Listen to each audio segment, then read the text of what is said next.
ಯಾರಾದರೂ ಸಾವನ್ನಪ್ಪಿದಾಗ ಅವರ ಬಾಯಲ್ಲಿ ತುಳಸಿಯನ್ನ ಹಾಕಿ ನೀರು ಬಿಟ್ಟರೆ ಅವರು ಮೋಕ್ಷವನ್ನು ಪಡೆಯುತ್ತಾರೆ ಎನ್ನುವ ನಂಬಿಕೆ ನಮ್ಮ ಪುರಾಣಗಳಲ್ಲಿ ಉಲ್ಲೇಖ ಮಾಡಲಾಗಿದೆ. ಪ್ರತಿದಿನ ಹೆಣ್ಣು ಮಕ್ಕಳು ಸಾಯಂಕಾಲ ಮತ್ತು ಬೆಳಗ್ಗೆ ತುಳಸಿಯ ಮುಂದೆ ದೀಪವನ್ನ ಹಚ್ಚುವುದರಿಂದ ಮನೆಯ ಸುತ್ತಮುತ್ತ ಇರುವ ನಕಾರಾತ್ಮಕ ಶಕ್ತಿಗಳು ದೂರವಾಗಿ ಸಕಾರಾತ್ಮಕವನ್ನ ನಿಮ್ಮತ್ತ ಆಕರ್ಷಿಸುತ್ತವೆ. ಹೀಗಾಗಿ ತಪ್ಪದೆ ಪ್ರತಿಯೊಬ್ಬ ಮಹಿಳೆಯೂ ದೀಪವನ್ನ ಬೆಳಗಿಸಬೇಕೆನ್ನುವುದು ಶ್ರೀಕೃಷ್ಣ ಉಲ್ಲೇಖಿಸುತ್ತಾರೆ. ನಿಮ್ಮ ಸುತ್ತಮುತ್ತಲಿನ ವಾತಾವರಣವನ್ನ ಪರಿಶುದ್ಧಗೊಳಿಸಿ ಅಲ್ಲಿ ಏನಾದರೂ ದೆವ್ವಗಳು, ಪಿಶಾಚಿಗಳು, ಆತ್ಮಗಳು ಅಲೆದಾಡುತ್ತಾ ಇದ್ದರೆ ಅವುಗಳನ್ನ ಕೂಡ ಈ ತುಳಸಿ ಗಿಡ ದೂರ ಮಾಡುತ್ತದೆ ಎನ್ನುವ ಮಾತನ್ನ ನಾವು ಪುರಾಣದಲ್ಲಿ ಕಾಣಬಹುದಾಗಿದೆ. ಪುರಾಣಗಳ ಮಾಹಿತಿಯ ಪ್ರಕಾರ ತುಳಸಿ ಗಿಡದಲ್ಲಿ ನೂರಾರು ದೇವಾನು ದೇವತೆಗಳು ವಾಸವಾಗಿದ್ದಾರೆ ಎನ್ನುವ ಅಪಾರ ನಂಬಿಕೆ ಇದೆ. ತುಳಸಿಯ ಮುಂದೆ ದೀಪವನ್ನ ಬೆಳಗಿಸುವುದರಿಂದ ಮನುಷ್ಯನ ದೇಹದಲ್ಲಿ ಶುದ್ಧತೆ ಹೆಚ್ಚುತ್ತದೆ ಮತ್ತು ಅಶುದ್ಧತೆಯನ್ನ ಮನಸ್ಸಿನಿಂದ ದೂರ ಹಾಕುತ್ತದೆ. ಇದರಿಂದ ಮನುಷ್ಯನ ಮನಸ್ಸಿನಲ್ಲಿ ಪವಿತ್ರತೆಯ ಭಾವನೆ ಹೆಚ್ಚಾಗುತ್ತದೆ. ಇದರಿಂದ ಆ ವ್ಯಕ್ತಿಯ ಭಕ್ತಿ ಮತ್ತು ಧ್ಯಾನದ ಶಕ್ತಿ ಕೂಡ ಹೆಚ್ಚುತ್ತದೆ. ಅದರಲ್ಲೂ ತುಳಸಿ ಆರತಿಯನ್ನ ಸೂರ್ಯಾಸ್ತದ ಸಮಯದಲ್ಲಿ ಮಾಡುವುದರಿಂದ ಅತ್ಯಂತ ಪವಿತ್ರ ಎನ್ನುವ ಐತಿಹ್ಯ ಕೂಡ ಇದೆ.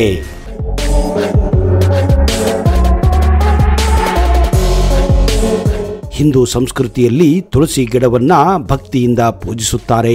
ಶುಭ ಅಶುಭ ಕಾರ್ಯಗಳಲ್ಲಿ ತುಳಸಿ ಎಲೆಗೆ ವಿಶೇಷ ಸ್ಥಾನಮಾನವಿದೆ. ತುಳಸಿ ಅಂದರೆ ತುಲನನಸ್ತಿ, ಅಂದರೆ ಗುಣದಲ್ಲಿ ತುಲನೆ ಮಾಡಲು ಸಾಧ್ಯವಾಗದಿರುವ ಗಿಡವೇ ತುಳಸಿಯಾಗಿದೆ.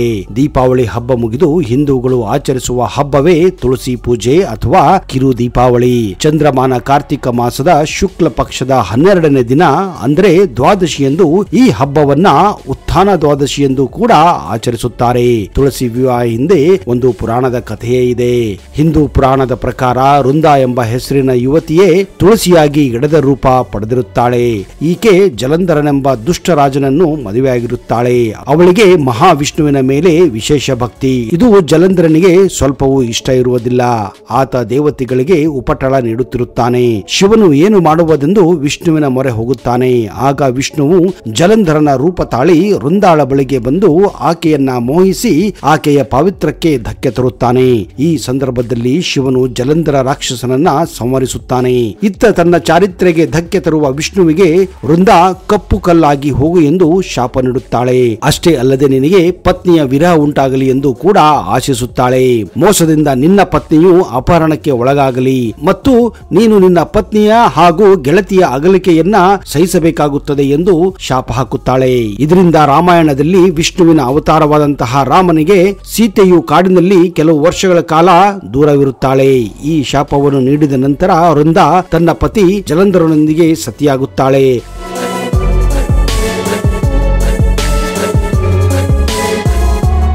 ಅವಳ ಚಿತಾಭಸ್ಮದಿಂದ ಹುಟ್ಟಿದ ಆ ಅದ್ಭುತ ಗಿಡವೇ ತುಳಸಿ ಸಸ್ಯವಾಗಿದೆ. ಭಗವಾನ್ ವಿಷ್ಣುವು ವೃಂದಾಳ ಸದ್ಗುಣವನ್ನು ಮುರಿದಿದ್ದಕ್ಕಾಗಿ ಸ್ವತಃ ಬಹಳ ತಪ್ಪಿಸ್ತನೆಂದು ಭಾವಿಸುತ್ತಾನೆ. ಹೀಗಾಗಿ ವೃಂದ ತುಳಸಿಯ ರೂಪದಲ್ಲಿ ತನ್ನೊಂದಿಗೆ ಸದಾ ಇರುತ್ತಾಳೆ ಎಂದು ಆಶೀರ್ವಾದ ನೀಡುತ್ತಾನೆ. ವಿಷ್ಣುವು ಆಕೆಯ ಆತ್ಮವನ್ನು ತುಳಸಿ ಗಿಡವಾಗಿ ಪರಿವರ್ತಿಸಿ ಮುಂದಿನ ಜನ್ಮದಲ್ಲಿ ಸಾಲಿಗ್ರಾಮವಾಗಿ ಪ್ರಬೋಧಿನಿ ಏಕಾದಶಿಯ ದಿನ ತುಳಸಿಯನ್ನು ಮದುವೆಯಾಗುತ್ತಾನೆ ಎಂಬ ಕಥೆ ಇದೆ. ಇದರ ಸಂಕೇತವೇ ವಿಷ್ಣು ಹಾಗೂ ತುಳಸಿ ವಿವಾಹ ಅಥವಾ ತುಳಸಿ ಹಾಗೂ ಸಾಲಿಗ್ರಾಮದ ವಿವಾಹ ಆಗಿದೆ. ತುಳಸಿಯನ್ನು ವಿಷ್ಣು ವಿವಾಹ ಆಗಿದ್ದರಿಂದ ಶಾಪ ಕೊಂಚ ಮಟ್ಟಿಗೆ ಕಡಿಮೆ ಆಯಿತಾದರೂ ರಾಮ ಹಾಗೂ ಕೃಷ್ಣನ ಅವತಾರವೆತ್ತಿದಾಗ ವೃಂದ ನೀಡಿದ ಶಾಪದ ಪರಿಣಾಮವಾಗಿ ವಿಷ್ಣುವು ವಿರಹ ವೇದನೆ ಅನುಭವಿಸಬೇಕಾಗುತ್ತದೆ. ಇನ್ನೊಂದು ಪುರಾಣದ ಪ್ರಕಾರ ದೇವತೆಗಳು ದಾನವರು ಕ್ಷೀರಸಾಗರವನ್ನು ಕಡಿದಾಗ ಕೊನೆಯಲ್ಲಿ ಅಮೃತ ಬಂತು. ಅದನ್ನು ಕೈಗೆತ್ತಿಕೊಂಡ ವಿಷ್ಣುವು ಅವನ ಕಣ್ಣಿಂದ ಬಂದ ಆನಂದ ಬಾಷ್ಪಗಳು ಕಲಶದಲ್ಲಿ ಬಿದ್ದು ಅದರಿಂದ ಒಂದು ಅದ್ಭುತ ಗಿಡ ಹುಟ್ಟುತ್ತದೆ. ಅದಕ್ಕೆ ತುಲನೆ ಇಲ್ಲದಿದ್ದರಿಂದ ಇದನ್ನ ತುಳಸಿ ಎಂದು ಹೆಸರಿಡುತ್ತಾರೆ. ಲಕ್ಷ್ಮಿಯೊಂದಿಗೆ ತುಳಸಿಯನ್ನು ವಿಷ್ಣುವು ಮುಂದೆ ವಿವಾಹ ಆಗುತ್ತಾನೆ. ಹಿಂದೂ ಧರ್ಮದಲ್ಲಿ ಮಹಾವಿಷ್ಣುವಿನ ಮಡದಿ ಎಂದು ಅವರಿಬ್ಬರಿಗೂ ನಡೆಯುವ ವಿವಾಹವನ್ನು ತುಳಸಿ ವಿವಾಹ ಎಂದು ಮುಂದೆ ಕರೆಯುತ್ತಾರೆ. ತುಳಸಿ ಗಿಡಕ್ಕೆ ವಿವಾಹ ಅಂದರೆ ಮಳೆಗಾಲ ಮುಗಿದು ಚಳಿಗಾಲದಲ್ಲಿ ಹಿಂದೂ ಮದುವೆಗಳು ಆರಂಭವಾಗುವ ಸಮಯವೆಂದರ್ಥ. ಇದರ ಆಚರಣೆಯ ಪ್ರಕಾರ ತುಳಸಿ ಕಟ್ಟೆಯನ್ನ ರಂಗೋಲಿ, ಹೂವು, ಎಲೆಗಳಿಂದ ಅಲಂಕರಿಸಿ ವಿಷ್ಣುವಿನ ಅವತಾರವಾದ ಕೃಷ್ಣನ ಮೂರ್ತಿಯನ್ನ ಇರಿಸಿ ಪೂಜಿಸಲಾಗುತ್ತದೆ.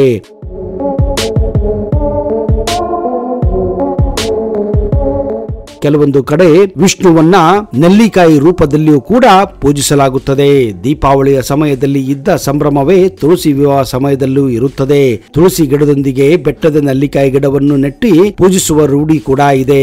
ದೀಪದಿಂದ ಗಿಡದ ಸುತ್ತ ಅಲಂಕರಿಸಲಾಗುತ್ತದೆ. ತುಳಸಿ ಗಿಡದ ವಿವಾಹವು ಹಿಂದೂ ಪದ್ಧತಿಯ ಮದುವೆಯ ಸಂಕೇತವಾಗಿದ್ದರಿಂದ ಹಿಂದೂಗಳ ಮನೆಯಲ್ಲಿ ದೇವಾಲಯಗಳಲ್ಲಿ ಈ ಆಚರಣೆಯನ್ನ ನಡೆಸಲಾಗುತ್ತದೆ.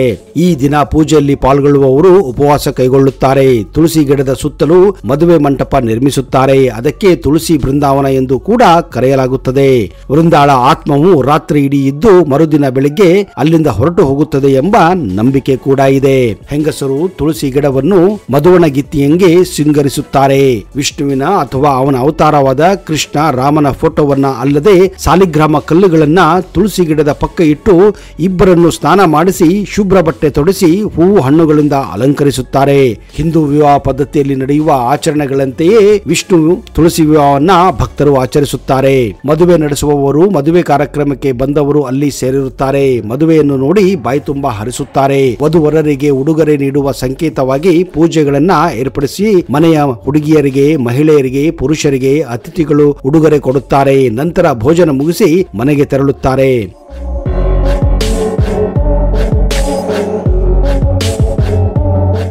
ಸ್ನೇಹಿತರೆ, ತುಳಸಿ ಗಿಡ ಉತ್ತಮ ಔಷಧಿಯ ಗುಣವನ್ನ ಹೊಂದಿದ್ದು ಮನೆಯ ಸುತ್ತಮುತ್ತ ತುಳಸಿ ಗಿಡ ಬೆಳೆಸಿದರೆ ಸೋಂಕು, ಕ್ರಿಮಿಕೀಟಗಳು, ರೋಗ ರುಜಿನಗಳು ಬರುವ ಸಾಧ್ಯತೆ ಕಡಿಮೆ ಇರುತ್ತದೆ. ಮಳೆಗಾಲ, ಚಳಿಗಾಲದಲ್ಲಿ ತುಳಸಿ ಎಲೆಯನ್ನ ಕಾಳು ಮೆಣಸು ಜೊತೆ ಸೇರಿಸಿ ಕಷಾಯ ಮಾಡಿ ಕುಡಿದರೆ ಶೀತ, ತಲೆನೋವು, ಜ್ವರ, ಕಫ ಒಂದೆರಡು ದಿನಗಳಲ್ಲಿ ಮಾಯವಾಗುತ್ತದೆ. ತುಳಸಿ ಗಿಡಕ್ಕೆ ಯಾವತ್ತಾದರೂ ಬಳಸಿದ ನೀರನ್ನ, ಕುಡಿದ ನೀರನ್ನ ಹಾಕಬೇಡಿ.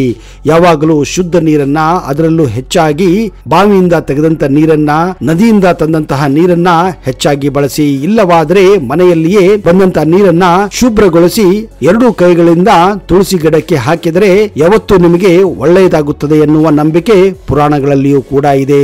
ಯಾವುದೇ ಸಂದರ್ಭದಲ್ಲಿ ಒಂದೇ ಕೈಯಿಂದ ತುಳಸಿ ಗಿಡಕ್ಕೆ ನೀರನ್ನ ಹಾಕಬೇಡಿ. ಬೆಳಿಗ್ಗೆ ತುಳಸಿ ಗಿಡಕ್ಕೆ ನೀರನ್ನು ಹಾಕಿದಾಗ ಪ್ರದಕ್ಷಿಣೆ ಹಾಕುವುದನ್ನ ಮಾತ್ರ ಮರೆಯದಿರಿ. ಭಾನುವಾರ ತುಳಸಿ ಗಿಡದ ಕೆಳಗೆ ದೀಪ ಹಚ್ಚಬಾರದು. ನೀವು ಸಂಜೆ ತುಳಸಿ ಪೂಜೆ ಮಾಡುತ್ತಿದ್ದರೆ ದೂರದಿಂದಲೇ ತುಳಸಿಗೆ ನಮಸ್ಕರಿಸಿ. ಏಕೆಂದರೆ ತುಳಸಿಯನ್ನ ಸಂಜೆಯ ಸಮಯದಲ್ಲಿ ಮುಟ್ಟಬಾರದು ಹಾಗೂ ಕೀಳಬಾರದು. ತುಳಸಿಯನ್ನು ಪೂಜೆ ಮಾಡುವಾಗ ಮಹಿಳೆಯರು ಕೂದಲನ್ನು ತೆರೆದಿಟ್ಟುಕೊಳ್ಳಬಾರದು. ಮಹಿಳೆಯರು ಮುಟ್ಟಿನ ಸಮಯದಲ್ಲಿ ತುಳಸಿ ಗಿಡಕ್ಕೆ ಪೂಜೆ ಮಾಡುವುದು ಸೂಕ್ತವಲ್ಲ. ಇಂತಹ ಸಂದರ್ಭದಲ್ಲಿ ಮುಟ್ಟಾದ ಮಹಿಳೆಯರ ನೆರಳು ಕೂಡ ತುಳಸಿ ಗಿಡಕ್ಕೆ ಸೋಕದಿರುವುದು ಒಳ್ಳೆಯದು. ಸೂರ್ಯಾಸ್ತದ ನಂತರ ತುಳಸಿ ಎಲೆಯನ್ನ ಯಾವತ್ತೂ ಕಿತ್ತಬೇಡಿ. ಇದು ಪಾಪದ ಕೃತ್ಯ. ತುಳಸಿಯನ್ನ ದುರ್ಗಾದೇವಿಗೆ ಹಾಗೂ ಗಣೇಶನಿಗೆ ಅರ್ಪಿಸಬಾರದು. ತುಳಸಿ ದಳವನ್ನು ಯಾವಾಗಲೂ ವಿಷ್ಣು ಅಥವಾ ಅವನ ಅವತಾರಗಳಿಗೆ ಮಾತ್ರ ಅರ್ಪಿಸಬೇಕು.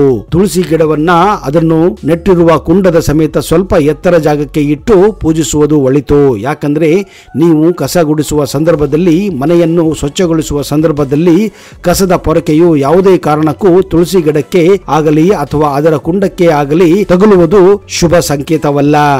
ವೀಕ್ಷಕರೇ, ನಿಮ್ಮಲ್ಲಿ ಯಾರಿಗಾದರೂ ಸಂತಾನ ಸಮಸ್ಯೆ, ವಿವಾಹ ಸಮಸ್ಯೆ ಇದ್ದರೆ ಈ ಪಂಡಿತರನ್ನ ಈಗಲೇ ಸಂಪರ್ಕಿಸಿ. ಪಂಡಿತ್ ವೈದ್ಯಮೋಡಿ ರಾಮಜ್ಜ, ಶ್ರೀ ಆಂಜನೇಯ ಸ್ವಾಮಿಯ ಆರಾಧಕರು, Indian famous astrologer. Get 100% solution to all your problems. Shri Pratyangira ದೇವಿಯನ್ನ ವಶಪಡಿಸಿಕೊಂಡಿರುವ ಏಕೈಕ ಜ್ಯೋತಿಷ್ಯರು. ಫೋನಿನ ಮೂಲಕ ನೇರ ಪರಿಹಾರದಲ್ಲಿ ಓಪನ್ ಚಾಲೆಂಜ್. ಆಂಜನೇಯ ಸ್ವಾಮಿಯ ಅನುಗ್ರಹದಿಂದ ವಿಶೇಷ ಪರಿಹಾರ ತಿಳಿಸುತ್ತಾರೆ. ನಿಮ್ಮ ಒಂದು ಕರೆ ನಿಮ್ಮ ಭವಿಷ್ಯವನ್ನೇ ಬದಲಾಯಿಸಬಲ್ಲದು. ಇವರ ದೂರವಾಣಿ ಸಂಖ್ಯೆ 9008220252.